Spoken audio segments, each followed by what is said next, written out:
আবহাওয়ার পূর্বাভাস। রাজ্য জুড়ে শীতের আমেজ। পশ্চিম ঝঞ্ঝার প্রভাবে উত্তর পশ্চিম শীতল হাওয়ায় কিছুটা ভাটা পড়লেও তবে শীত প্রেমীদের নিরাশ হওয়ার কোনো কারণ নেই।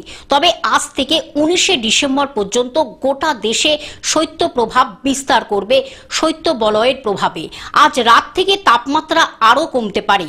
সকালে শিশিরের সম্ভাবনা মাঝারি, কুয়াশা পরিষ্কার আকাশ। তবে সর্বনিম্ন তাপমাত্রা নিরিখে 10.5 ডিগ্রি সেলসিয়াসে নেমেছে। একই জায়গায় দাঁড়িয়ে আছে উত্তরবঙ্গের কালিম্পং এবং দক্ষিণবঙ্গ নিকেতন।